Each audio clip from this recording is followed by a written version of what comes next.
I assume that most of you present here today are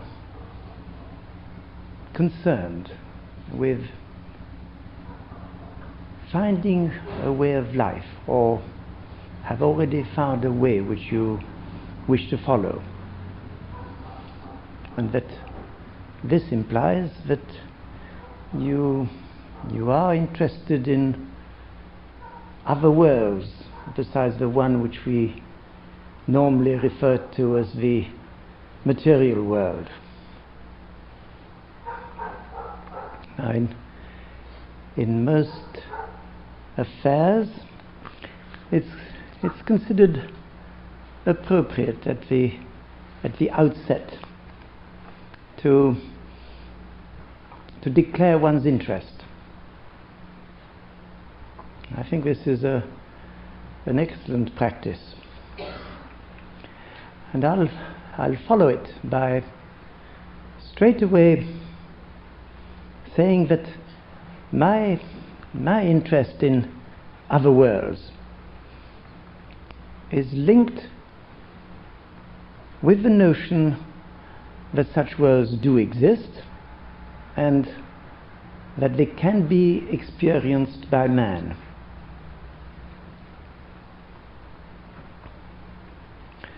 And I also ought to add something personal, which is that in approaching that subject, I have to say that I myself have never come across any system that was as comprehensive as the one which I tried to study with Mr. Bennett and Mr. Ouspensky and Mr. Gurdjieff. But although we refer to those names, I think one also ought to include the unknown and the known sources of their teaching. As for example, the way of Mevlana, which Reshad Feild here is immeasurably more qualified to speak about than I am. So tonight I'll try and say what I can about other worlds from that point of view, from the point of view of that teaching. But before I engage in that, I want to say a few things about what the word teaching itself implies. What is meant by a teaching?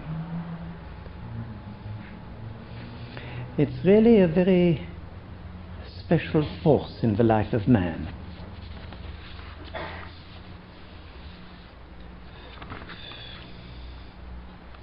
A teaching must set before a man a complete way of life, with the implied assertion that if this way is followed without reservation, the resulting life will demonstrate the truth of the teaching.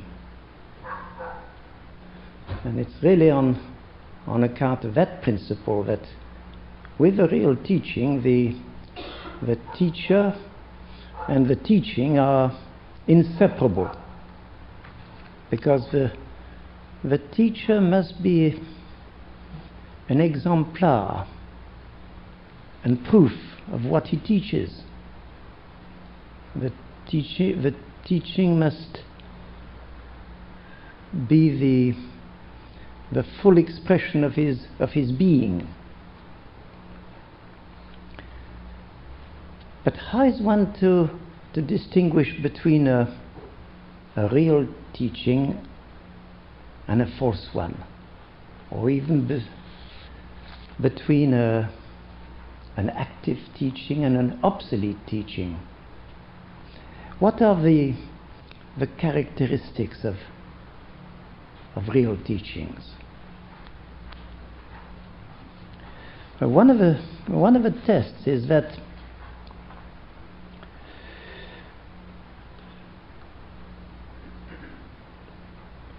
even if there are distortions and falsifications, the power of the real teaching can never be destroyed. For example, it's almost fashionable to speak nowadays of the ineffectiveness of the Christian churches. But let us be careful. That's not the same thing as saying that the Christian teaching is inadequate.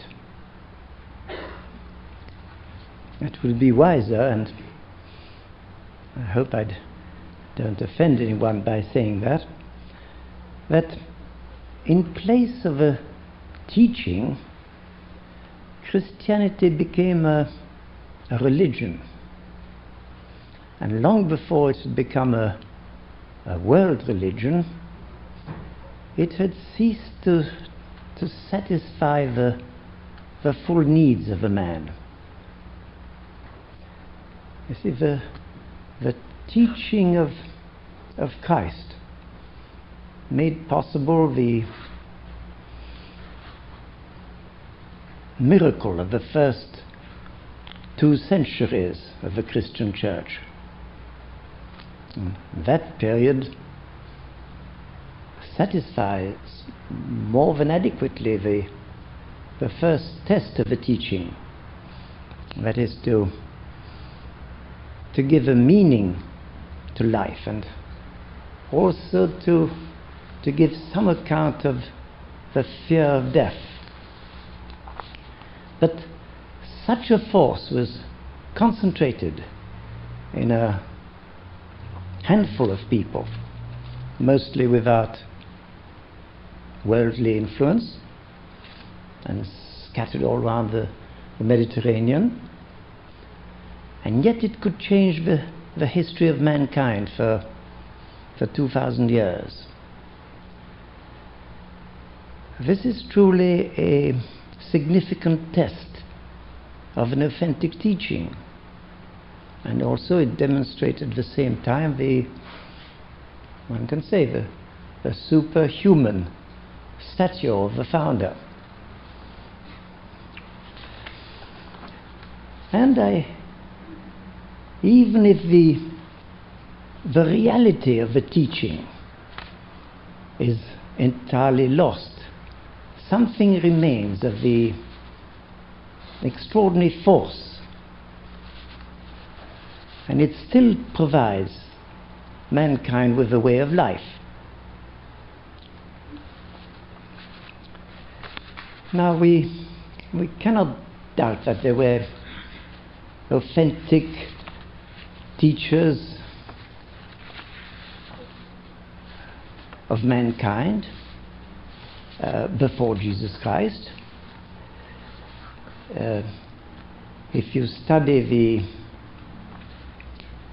the teaching of Gautama Buddha, perhaps more has been preserved there than any other of the psychological basis of that teaching. We can almost reconstruct his psychological theory and can infer some of the fundamental principles upon which his way of life was based.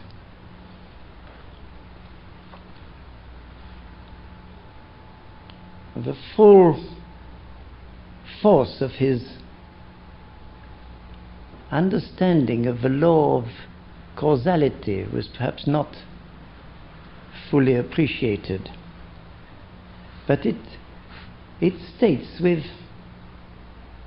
objective understanding the relation between freedom and necessity,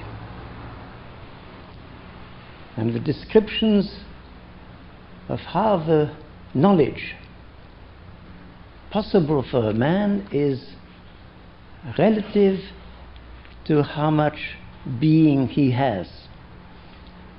And it shows that his disciples were led stage by stage to a deeper and deeper perception of reality. And that is what alone satisfies the whole nature of a man. The early Upanishads are a proof that there was at least one teacher in India before Gautama Buddha. If you read the Katha Upanishad and what death teaches Nachiketas, he says, that soundless, touchless, formless one, unknowable through the senses, unchanging, eternal, endless, without beginning, abiding beyond the infinite. He who has known that one is freed forever from the jaws of death.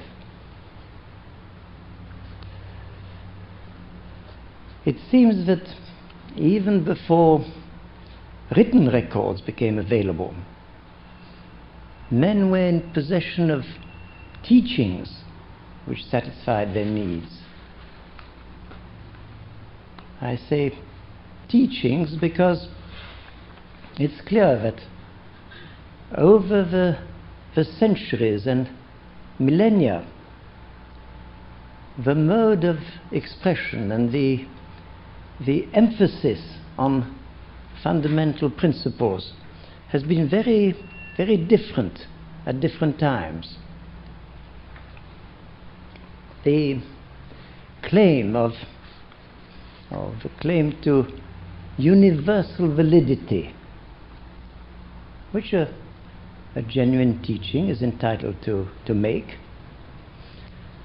is always liable to be misinterpreted as the rejection of other teachings as false or at best inferior. This is really, if I can use an analogy, an example of how living in a flatland causes us to interpret three-dimensional phenomena in our own terms. Our demand for logical consistency is really an obstacle to our understanding. When, as Mevlana says, man is required to penetrate beyond superficial forms, he can see that there is an essential unity of tradition which shows that all real teachings have been the expression appropriate to a given epoch and race of the same fundamental truths. In some cases, the teachings appear to have arisen anonymously, and in others they can be ascribed to a historical figure, which was the founder, but always they have this common characteristic of providing man with a complete system of explanation and methods upon which man can base his life. I remember Mr. Bennett once saying that about Mr. Gurdjieff, that like all true teachers, he not only pointed to the goal, which man should strive to attain, and the way of self-perfecting, but also taught practical methods which enabled a man to achieve this.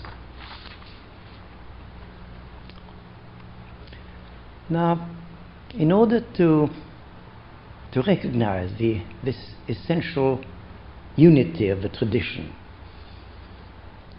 each teaching must be examined from several points of view.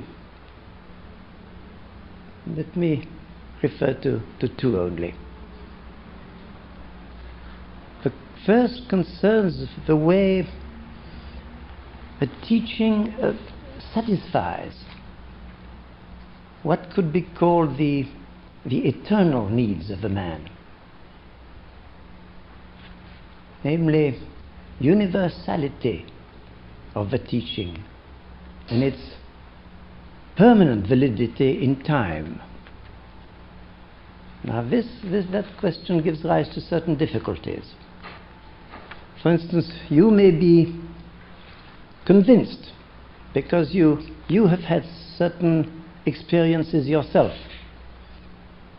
of the authentic eternal element in a given expression of a universal teaching, but you fail to admit the possibility that this particular expression may have ceased to correspond to the temporal requirements of mankind and needs to be replaced by another.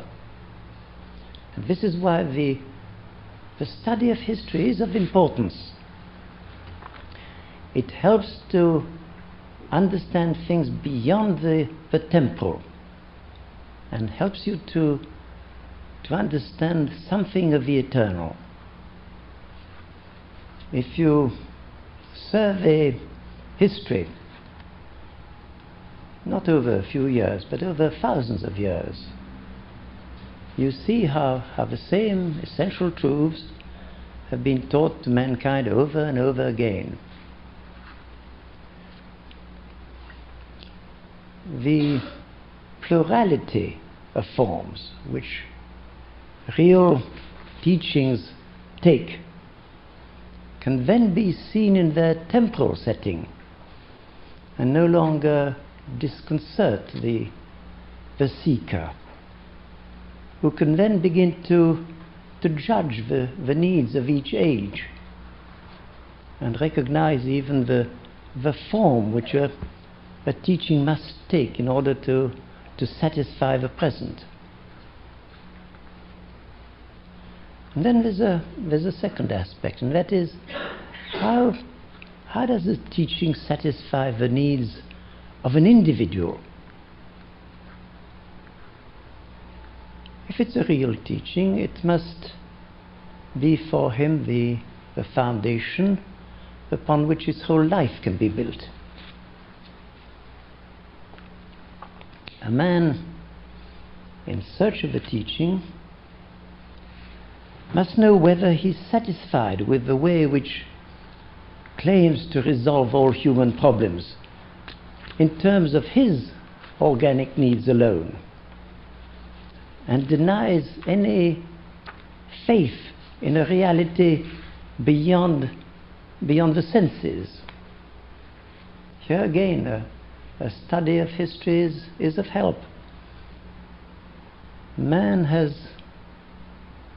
alternated between periods of great self-confidence, in which he's believed that he has attained or is about to attain mastery over the external world, and periods of self-doubt and bewilderment when he's felt helpless before forces he couldn't control or even understand.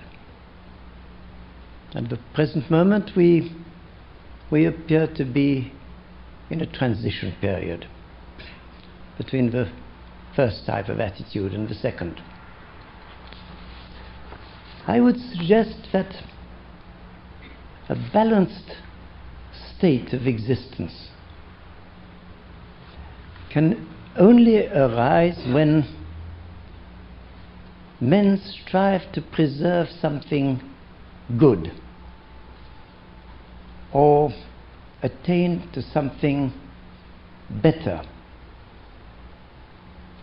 And I think this is well recognized. There can be no stable happiness for a man unless he's working for an aim, the value of which he has no doubt about. This is one of the reasons why, on a personal level, it is essential that each one of us should first of all find an aim, and that this aim should correspond to our eternal nature and not be designed only to develop or encourage the impulses of the temporal and impermanent parts of our being.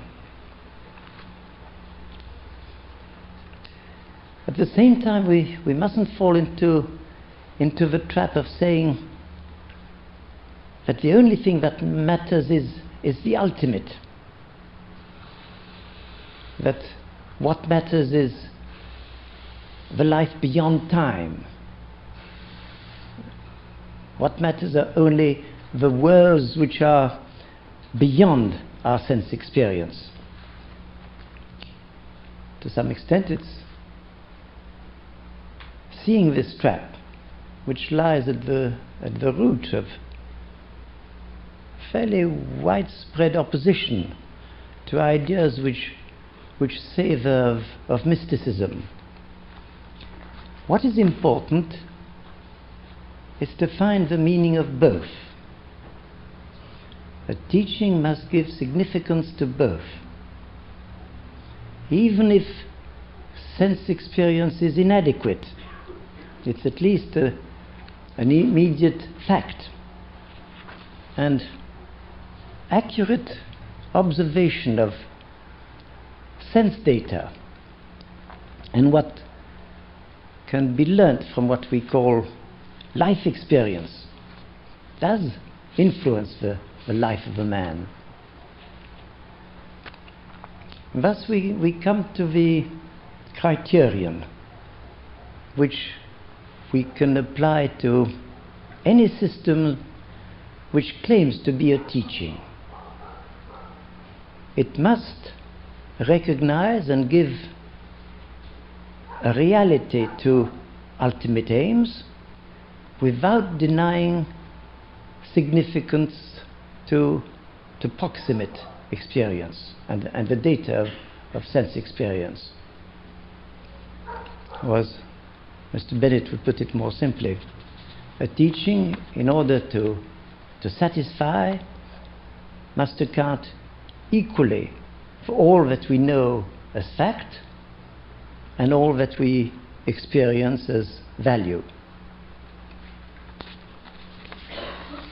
And really this leads us to the conception of a teaching as a system of universal principles, ideally regulating the balance between the inner and the outer world of man. That may sound very good, but we've overlooked one important factor, and that is the relation between the teaching and one individual. We are individuals.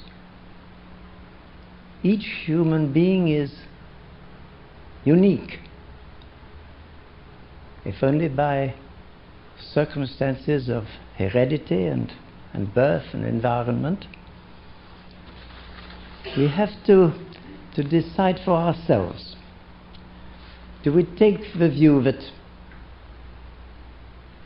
the differences between people are not all that significant, and that there can be a way of life suitable for everyone, for all men?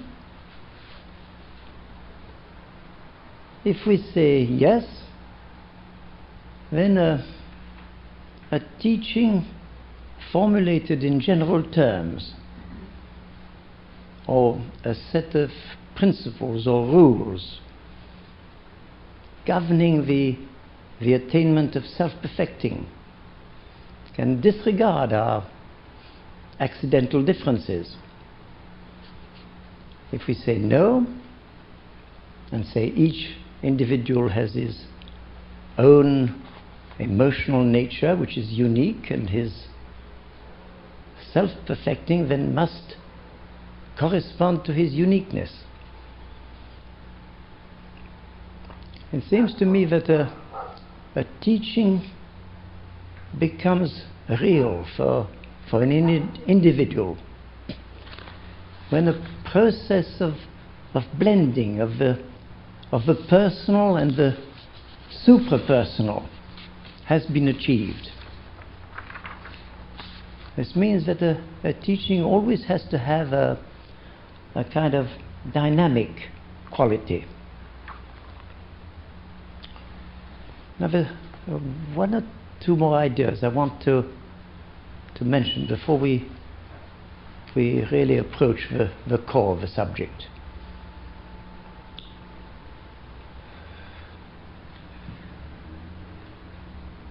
I think I must have been living in another world when I spoke to Reshad a few days ago, and I said rather gaily that I would be prepared to talk about other worlds, to speak about other worlds. You see, there's almost a contradiction in referring to speech and language, and at the same time to other worlds. It is the question of a difficulty connected with speaking about other worlds. There is a general rule about language that the more material the subject you speak about, the more possible it is to be very accurate, to speak exactly, and to make yourself understood exactly. Whereas the more spiritual, the more difficult it is, until finally it becomes quite impossible, because every experience is unique, and then there is nothing to communicate. But before we reach that stage, there are intermediate levels. The intermediate levels of spirituality towards which we are reaching, and of which we begin to have experience. So, first of all, we have to remember that when we start speaking about some of the other worlds, we cannot have the same sort of precision that we can have when speaking about the things that we can see and we can touch. And if you do not remember this, then you're inclined to take descriptions as final, if they happen to appeal to you, or if they've been given to you by somebody in whom you have some confidence, whose authority you have confidence. And then we shall tend to think that it is the description that is final, just as we can take a description of a motor car or a chair as final. We must realize that a description that is given to us about a spiritual state or some spiritual level has another weakness, and that is always given from one point of view only. It's rather like maps. If you look at our globe, now maps of our globe are based on different kinds of projections. With a Mercator projection, certain areas, for instance, are fairly accurate. But we know that when we come, for instance, to the polar regions, the curvature of the Earth distorts the picture. Very, very often people remain permanently with the idea, from looking at flattened out maps, that some areas are very much bigger in relation to others than they are in reality. That is, on the real surface of the Earth. All that comes from looking at things from one point of view. And very much the same happens to us in our spiritual looking at things. That is, we get into the way of looking at one aspect in a particular way, with a different projection, and see that part of the sphere more accurately, more precisely, more comprehensively. We do not feel that they are justified in speaking so precisely, and they feel just about the same about us when we're speaking about things that just cannot be known in the way we think we know them. So in that kind of way, disputes about spiritual things always arise, because a very high level has to be reached before people are able to see things in a global way, so to speak.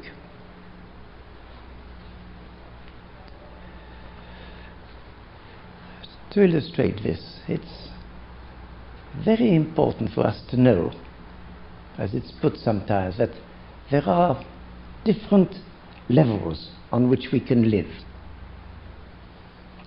and to begin to recognize what it means to pass from one level to another.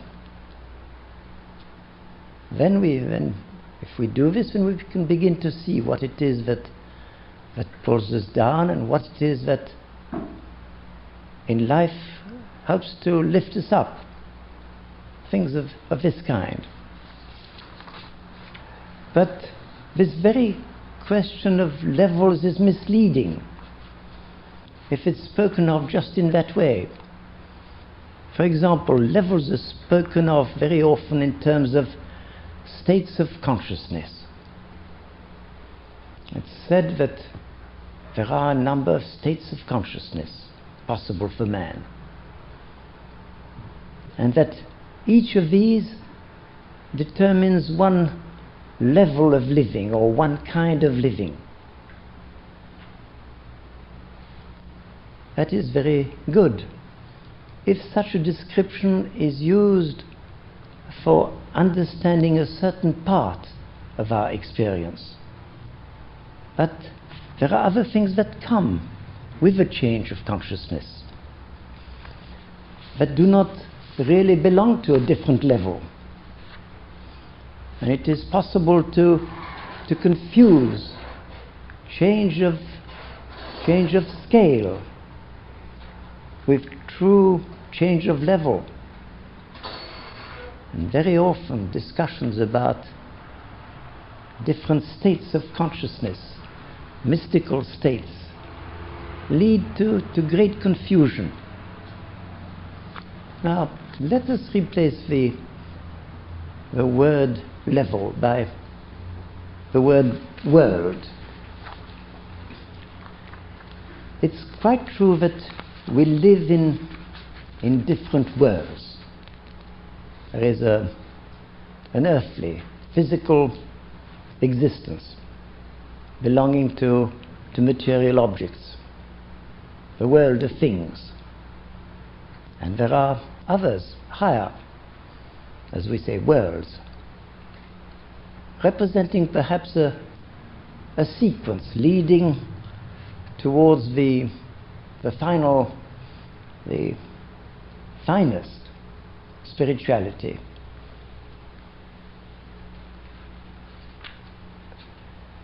Talking about worlds may thus help us a little to understand about different ways of living or levels of living. But it is unfortunately possible for a man to enter another world with the instruments of this world, and all that he gets out of it is a state of excitement or elation, or sometimes terrible anguish and fears, because all his experience is heightened, so intensified by having gone from one world to another, that he either feels himself raised to an extraordinary heavenly condition, or he may feel that he's going mad, or is being destroyed, or something like that.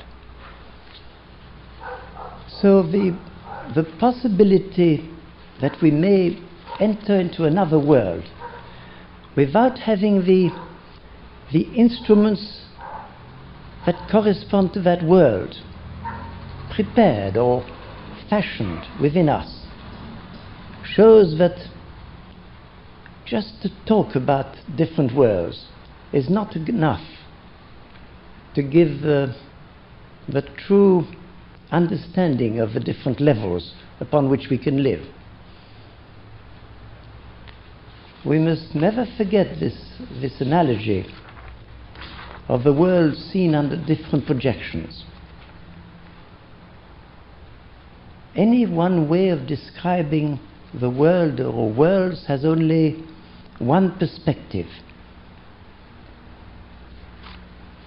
It's no use trying to reconcile different languages any more that it's possible to take a map which has been prepared on the basis of one kind of projection and fit it over another bit with another projection. The sizes, the areas, the directions are all different.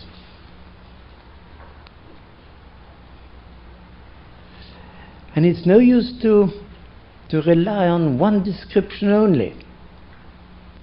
For if we do, then we begin to believe in that one and think that this is the truth, especially if we happen to have had ourselves experiences that confirm it, whereas there is no truth of that kind.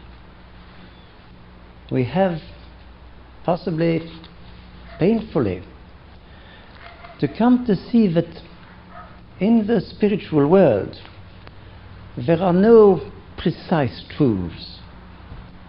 There are no truths that can be expressed in linguistic formulae. This is, of course, one of the reasons why it's always recommended to people to abstain from speculation about spiritual things, because they'll always be liable to that kind of distortion. At the same time, we cannot get away from it. We do need some help in picturing what the spiritual transformation of man is, or what it can be. That is why sometimes very, very wise people absolutely refuse to make any systematic or precise or use a precise way of talking. And they even say things which apparently contradict one another. it's very noticeable that anyone who studies the real spiritual sacred books of mankind always finds that they are characterized by contradictions. There is no book more full of contradictions than the Gospels. The Quran runs it a close second. There's not one thing that is said in the Gospels that is not contradicted somewhere else. And this is perhaps one of the greatest evidence of the high spiritual levels of the Gospels. We should really see that this is a way of drawing us to an understanding that is beyond the contradictions, and a warning not to take anything literally in the spiritual world, but always to understand that we must move higher in order to see what it means. We're in front of a great temptation. But when we look at a teaching, we take one thing that suits us, and that suits our particular prejudices, and ignore all the things that contradict it. The point I'm making can be put simply. We should always be very receptive to contradictions and inconsistencies, and look upon them as a great help to get beyond the limitations of our understanding. Now, the way I've been talking has been very abstract. It is really very difficult to grasp at first hearing the kind of things I've been talking about. And yet at the same time we can't brush all this under the carpet. Some effort on our part is required to clarify what is open to man. And I want to say something about the teaching of Mr. Gurdjieff, with which I've been involved.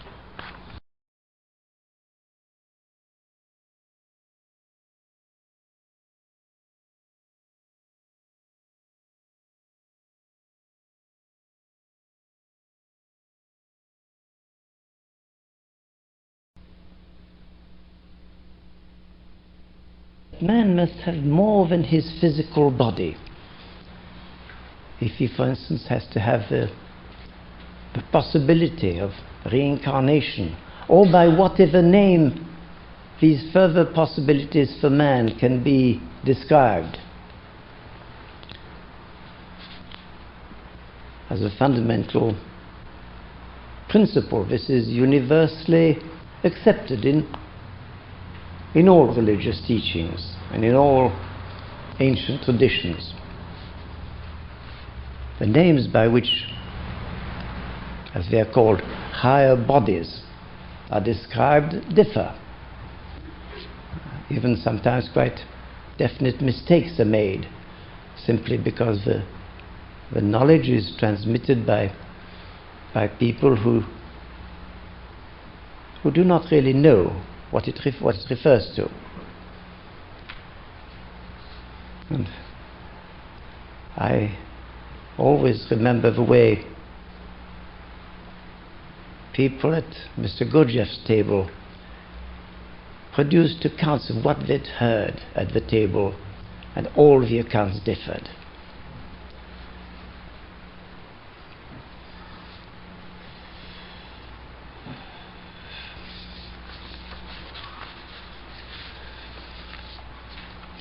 But this tradition about the possibility of man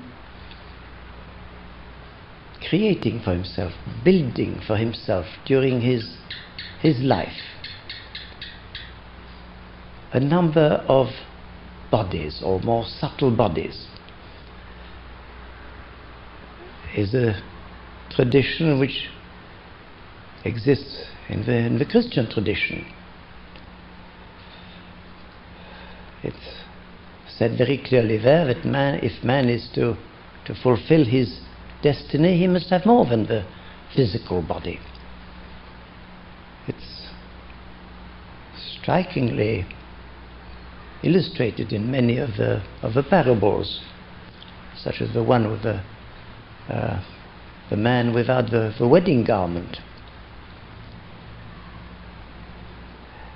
The trouble is that although this tradition that man must have, sometimes it's said 3, sometimes 4 bodies, is known, almost everything has been lost about the means by which such bodies might be created. Or better to say, almost all the understanding of means has been lost. When many things which serve for the formation of the higher bodies have continued to be taught. For example, as rules of behavior, and we don't know why these rules of behavior exist. If you take, for instance, some of the old Jewish teachings, particularly even in the law of Moses, there are many things taught there which, if they were done and faithfully carried out, would have the effect of bringing about the creation of these different bodies we speak about. And the same is true of many other old traditions. At the present time, very little is known or understood about this. And yet it's the most essential and necessary thing for the whole of human existence, that people on the whole are content to live in fact what is not much more than an animal life, without seeing the great inheritance which has been reserved for them. And yet, in this present day, something which to me personally is really quite incomprehensible is happening. Traditions, mostly associated with the Middle East and the Far East, have become available to those who seek, with discrimination now in the West.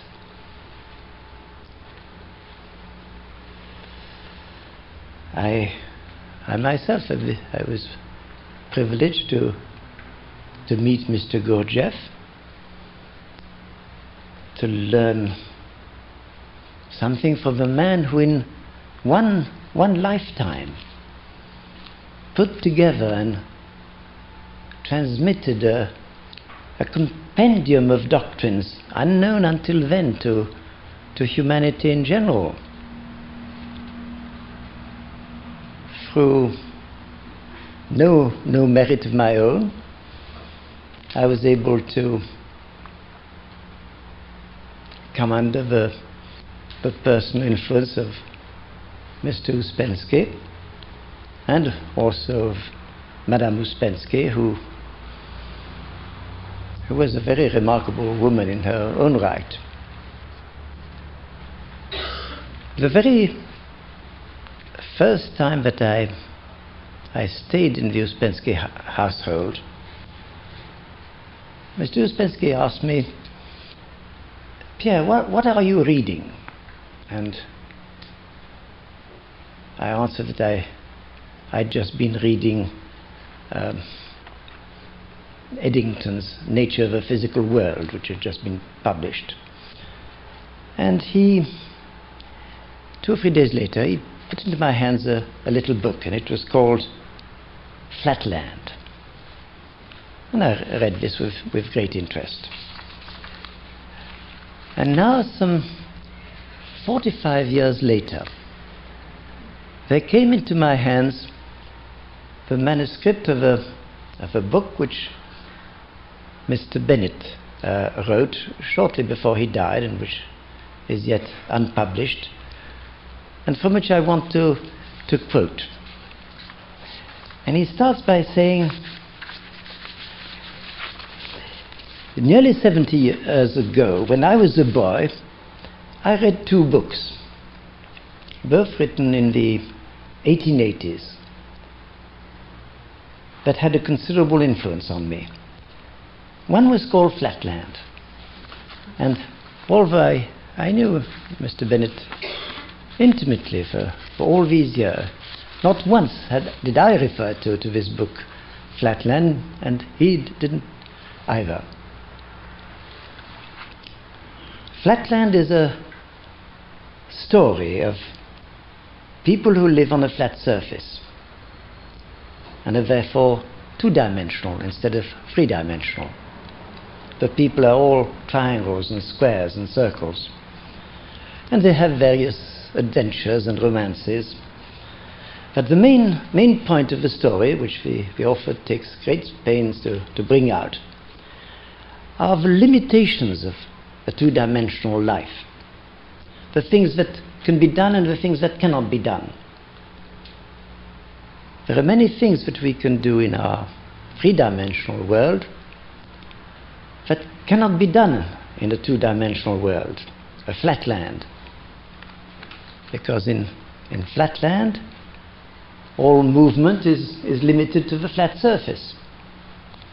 For example, you cannot tie a knot in flatland, because in order to tie a knot, you would have to get out of the flat surface to pass the threads over and under. You can picture this fairly easily for yourself. Just picture a flatland where it's not possible for one flatlander to slide over another, and you'll see that the threads can curve and bend quite easily, but they can't pass over and under each other. Now, at a certain point in the story, there comes an intervention from the third dimension, that is the three-dimensional space such as we know. This is a very peculiar occurrence to the flatlanders, because they do not have any conception whatsoever of a solid body. And when a sphere passes through their flatland, through their plane surface, they simply experience this as a point which grows very rapidly into a circle and somehow diminishes and turns back into a point and then disappears altogether. Now, it was very strange and inexplicable that something could just materialize out of nothing and grow and shrink and disappear. But they thought of it like this because they could not conceive of any other world, of any world other than their own.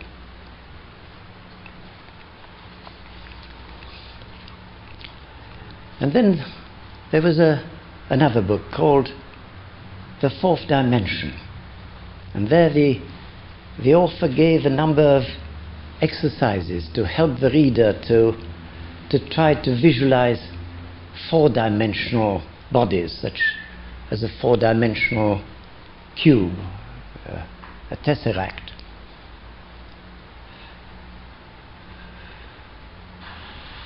Now, our life in a three-dimensional world is much more free than life in two dimensions. But life in a four-dimensional world is even freer, and it has possibilities that we can't even imagine. And yet, at the same time, there are properties of three-dimensional existence which cannot be found in a four-dimensional one. For example, we said it's not possible to tie a knot in a two-dimensional world. It's fairly easy to see. But it's not possible to tie a knot in a four-dimensional world either, because the four-dimensional world is so free that all knots slip away through the additional freedom of movement that is possible. It's exactly the same as giving a circle trapped inside a ring in the world of Flatland the degree of freedom of our space, so that it can slide over the enclosure. In four-dimensional space, knots do not hold, and links of a chain separate without any resistance. Vessels that are closed for our world are open, and a container in this high-dimensional world is something totally different from what it is in the world that we know. What we have got to try and see is that the different worlds are different not because they have different things in them, but because they have different degrees of freedom.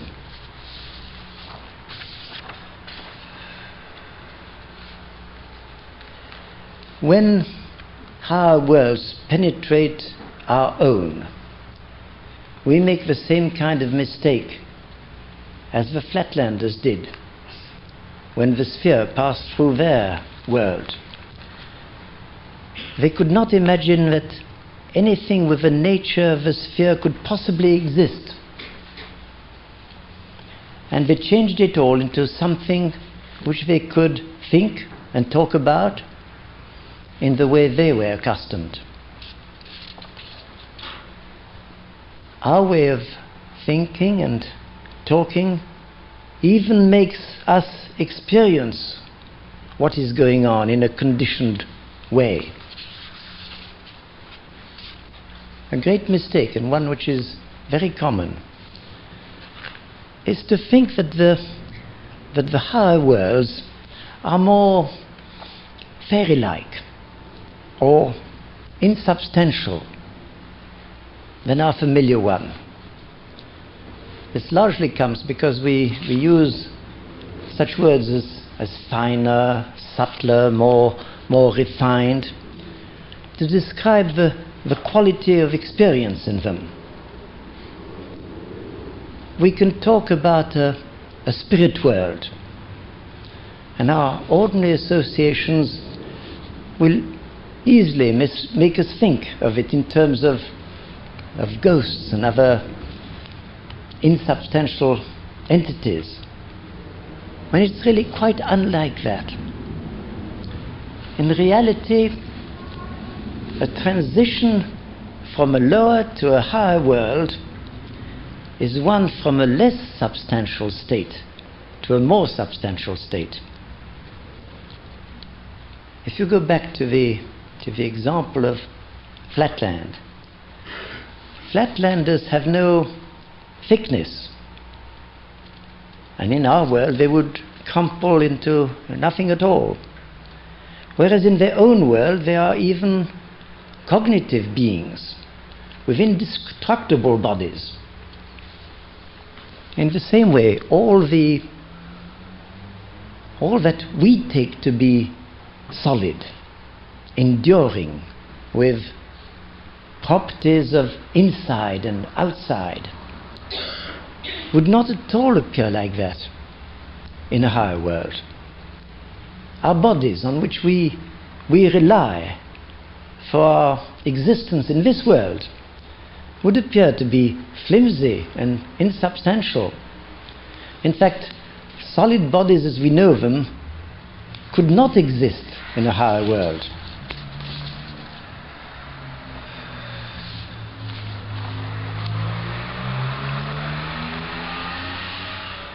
The truth is that the material world is the thin world the insubstantial one.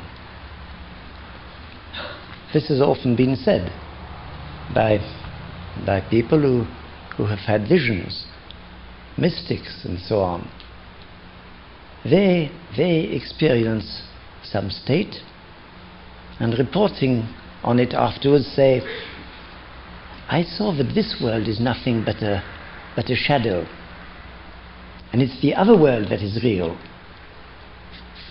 And unless you've had some taste, some experience of it yourself, and you're able to hold it in front of you, it is very difficult to understand what they're saying. And one way of doing this is by thinking about the energies which exist and which can exist in worlds at different levels.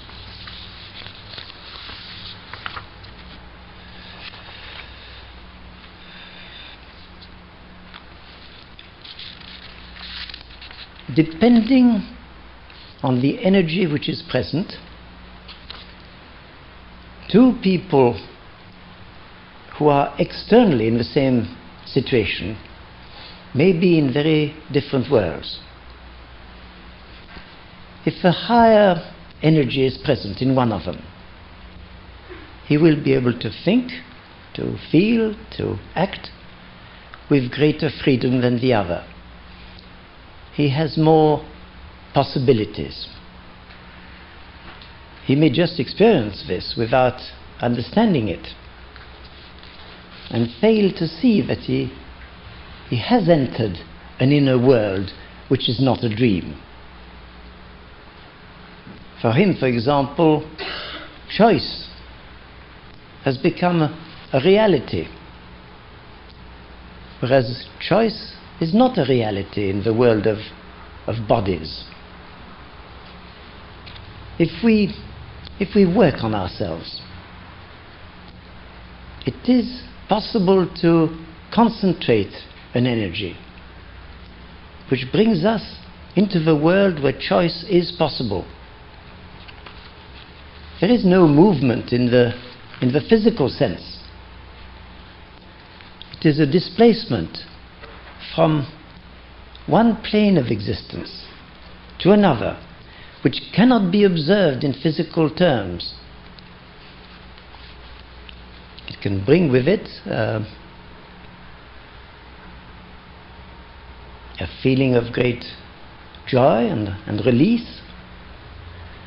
But what is really important is that we have acquired something of a substance belonging to a higher world, and therefore have a place in it.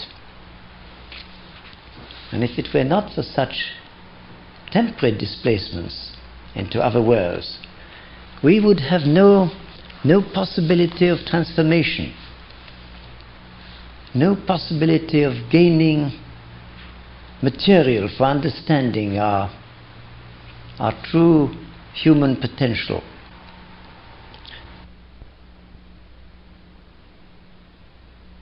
Energy.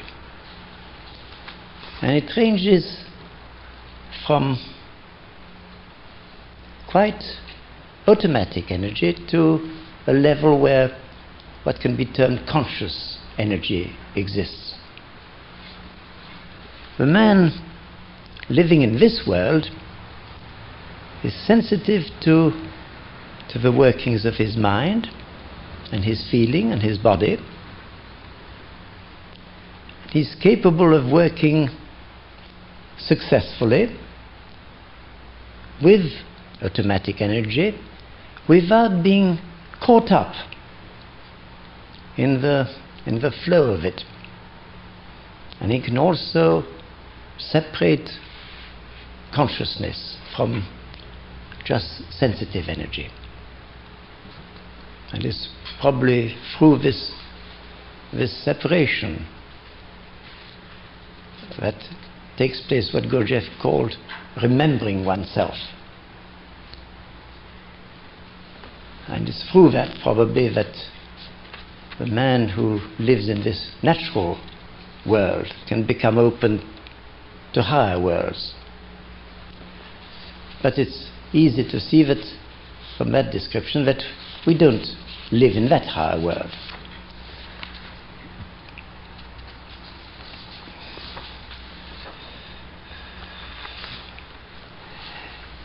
In that very difficult book which Gurdjieff wrote,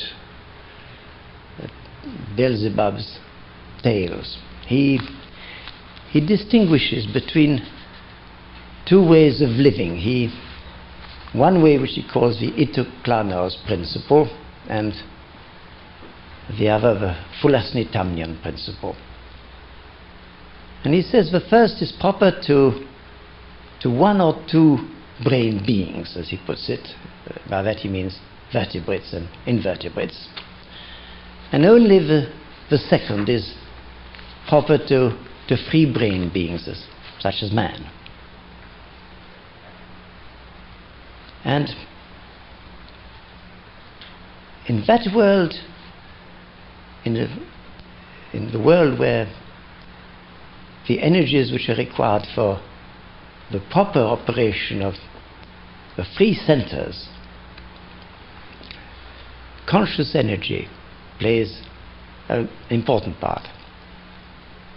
It's only then that it's possible, Gurdjieff says, for man to begin to live according to the sense and aim of man's existence.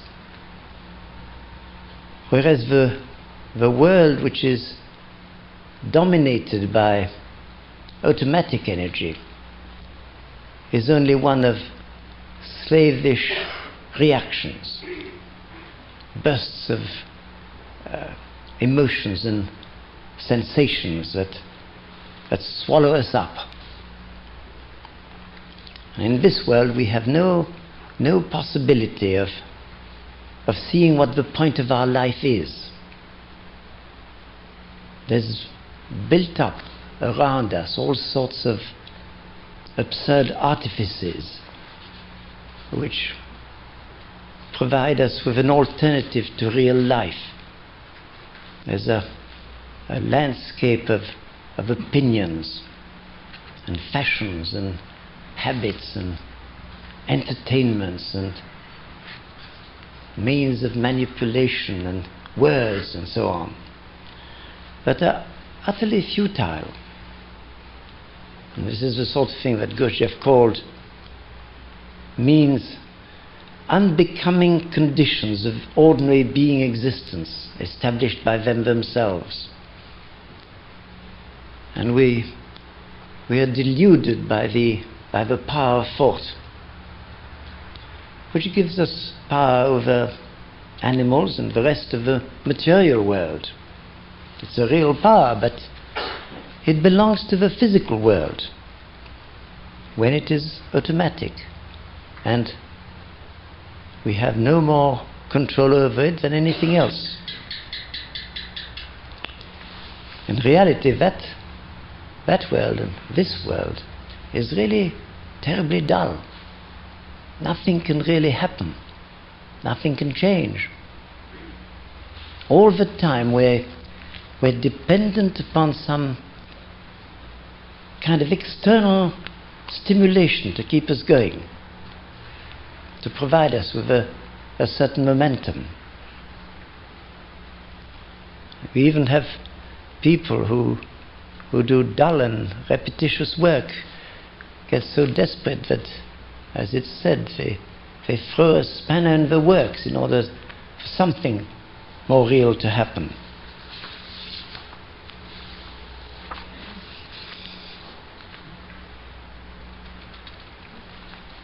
Change is only possible when we reach the conscious level. The world above the natural world is centered on consciousness. It is four-dimensional in comparison with the world of our ordinary experience. Here, certain kinds of restraints disappear. And we find that we're no longer tied in knots. In this world there is a different vision. Seeing is no longer an effort. And we live in seeing. If we say that there is a world of blind people and a world of one-eyed people, that in the country of the blind, the one-eyed one is king, then the world of consciousness is a world of two-eyed people. This is the world of a man or woman who has his own eye, who has his own master, as it's put. And really the central aim of any real work is to enter into this world. For then transformation can become a reality. And a deeper kind of work, real spiritual work, can begin. It's very difficult for us to live in this world because it lacks many of the supports to which we are accustomed. We're not organized enough to hold the experience of that world. Thus it is that we cannot enter the world of consciousness until we have in us a something that can contain conscious experience. This is the something which is called a body. But we have to understand that this word in a general sense of being a container for experience rather than something with arms and legs. A great deal of what is said about inner bodies and higher bodies and subtler bodies is nonsense, because it has no practical foundation. It's so often assumed that we have them as a matter of course, and even that they give us experiences of the kinds of things that we experience now, only rather better or only nicer. The reality is that such bodies have to be attained through inner work, and they're not possible at all for people who live subhuman levels or who live on subhuman levels. The false idea that the body of a conscious world is like a ghostly spirit of little substance comes from the fact that this body can move in a region which is totally inaccessible to the physical body. Gurdjieff calls it this second body, the body Kesjan, the Alem Yarva of the Sufis. And it can exert an influence beyond and even independently of the physical body, but not because it's tenuous and able to slip through our pores or anything nonsensical like that, but because it has added degrees of freedom. It's not possible to recognize the operations of this body, even if it were developed in a person in front of you. because they cannot be observed in the physical world. The transformation by which it is made is an inner, secret one that is beyond ordinary perceptions. And because we do not actually see this body, we run the risk of either getting lost in fantasy over it, or dismissing it as something imaginary, an entirely subjective experience.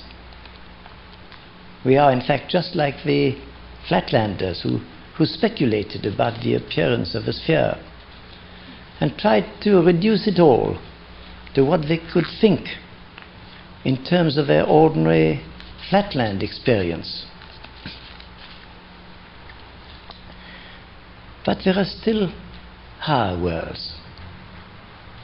There is a higher world centered on what can be called creative energy. This is a supra-conscious world that reaches up to the unitive energy of love. It is the world of great doings, where events take place that are totally invisible to the mind and even awareness. It is beyond space and beyond time, beyond number and beyond separation. It's totally free from the limitations of existence, and can only be entered into through the sacrifice of our separate nature. In this world, what seems to us to be an impossibility becomes a reality. We can call this the fifth dimensional world. And the corresponding five-dimensional container is a body of a still higher order that can bear conscious experience. And Gurdjieff he had called it the higher being body, and sometimes used the term soul for it. It is possible to talk about this world in an abstract sort of way, but it's really hardly possible for us to form a mental image about it, let alone actually experience what it means. We are aware because we've been told through revelations that various manifestations of higher beings have worked on the earth. But we never see them as they are. Instead, we look at them according to the limitations of the world we are in. And we see separate saints and prophets, and occupy ourselves with comparing and contrasting the things that they've said. In reality, they are neither many nor one, neither a set of separate individuals, nor just the same as each other. The distinction of one and many does not apply at all in the world to which they belong.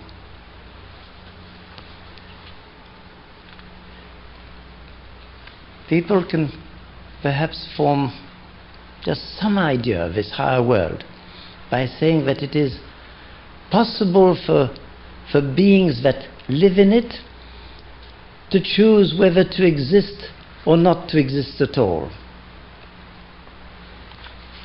There is no longer any dependence or need for an existential support of any kind.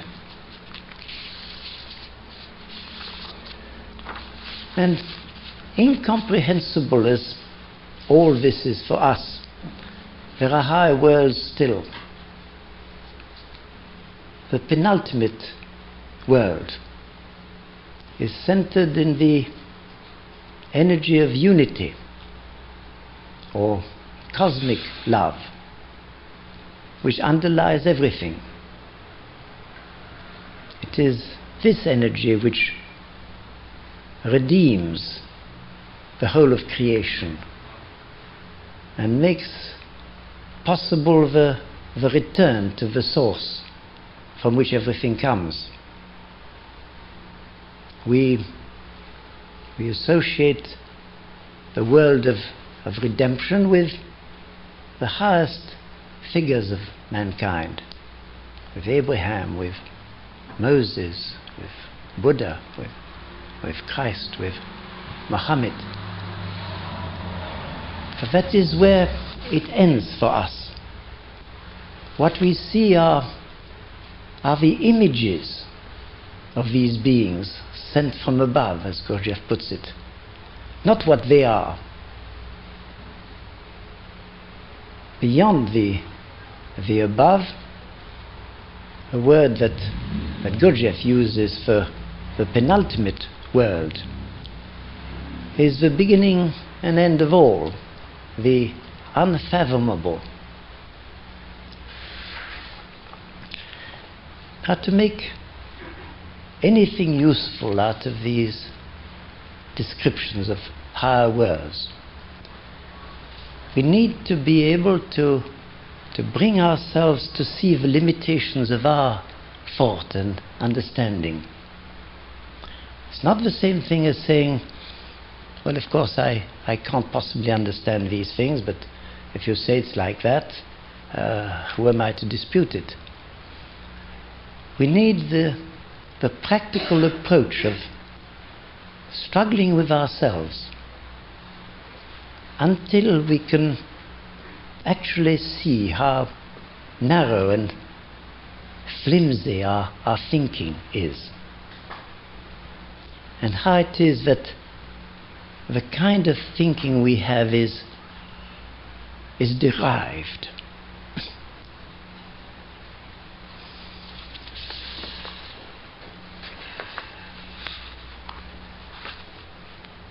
To make any use of the descriptions of higher worlds, we have to go back to one point we've already mentioned. That the best thing for us, if we're prepared to do it, is to be very receptive to whatever contradicts our own convictions. Because we can be quite sure that our own convictions are the results of seeing things in a narrow perspective. We all want to change the level of our own living, to be able to live in a different world from that of the material environment.